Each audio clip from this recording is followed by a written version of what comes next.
When a film arrives with the Indie Rights logo on it, I tend to relax. These folks may not have handed us the next The Witch, but they have a knack for backing films that punch above their weight. Their releases often feel like scrappy underdogs, limited means, lots of heart, and the odd creative swing that makes you think, fair play, they went for it. Bonehill fits that mold. It's an earnest, dark folktale horror spun from Native American myth, an area cinema too often glosses over, and yet, like a cowboy drawing a gun in a Sergio Leone close-up, it sometimes fires wide. The premise itself is a belter. We're dropped into a world where ancient spiritual entities, your basic cosmic grudge match between good and evil, were once bound inside a human host to save the land from carnage. Think of it as the folklore equivalent of locking the nuclear codes in a biscuit tin. But the film really kicks off when a group of well-meaning but catastrophically clueless lawmen interrupt the ceremony that keeps those forces contained.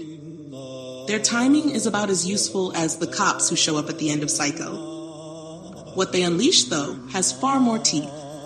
It's a strong setup, and as I watched, I kept thinking the script by all rights should soar. But the story wobbles like it needed one more rewrite and one stern editor with a red pen. The Native American characters, for instance, should be the heart of the film. Instead, they're treated like a mythological starter pistol, here to fire the gun that sets the main plot running before stepping back to let the white characters save the day. In a film built around Native American lore, that underuse feels like a missed treasure chest of emotion, culture, and tension. Even the sheriff and his deputies, who take over much of the action, could stand to be fleshed out. They're believable enough, but I never fully connected with them. They're like supporting characters who accidentally wandered into leading roles and didn't have time to memorize the script. The direction, meanwhile, sits a notch higher. The filmmaker shows a clear eye for color, shadow, and those moody tones horror thrives on. At times, it's reminiscent of early Carpenter, Prince of Darkness, if someone had turned the lights down another notch. But atmosphere isn't everything. For a horror film to really sing, it needs build-up, dread, and that delicious squeeze of tension before the scare lands. Here, the pacing runs at one steady hum, like a metronome stuck on moderately spooky. A few moments cry out for the director to slow things down, let the unease breathe, and then slam the pedal. Some sharper camera work, a creeping dolly here, an ominous wide shot there, would have done wonders. But when you've got one camera, limited time, and the budget of a church bake sale, corners get trimmed whether you like it or not. The special effects tell the same story. They're sparse, functional, and very aware of their own limitations.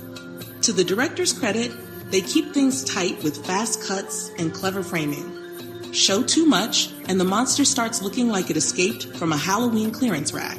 Show just enough, and the audience fills in the gaps, which is usually cheaper and far scarier.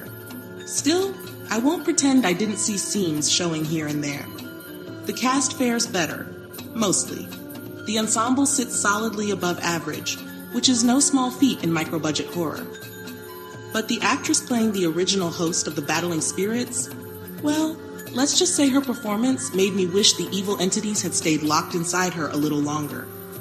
She drags the film's energy whenever she steps in, and I found myself wincing more at her delivery than at the supernatural carnage around her. On the brighter side, Joan, brilliantly played by one of the stronger performers, nearly steals the whole film. She has that rare quality where you lean in when she speaks because you actually want to follow what she's doing. She brings humor, empathy, and something approaching real emotional gravity to scenes that badly needed it. She also handles the dialogue far better than the rest of the cast, many of whom struggle to pronounce the mythic names of the supernatural entities. Watching them brace themselves before tackling those syllables is unintentionally comic, like actors in Game of Thrones trying to remember which dragon is which. And yet, despite all these flaws, I was drawn in. My attention wandered a few times, like a dog sniffing a barbecue, but the story kept pulling me back. There's something undeniably charming about a film that knows what it wants to be, even when the execution wobbles like a badly assembled prop skeleton. Would I recommend Bonehill? Absolutely, but with conditions.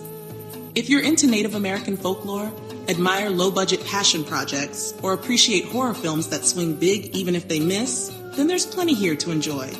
It's a small film with a big heart, and a team striving to entertain you on a shoestring so thin it probably frayed during production.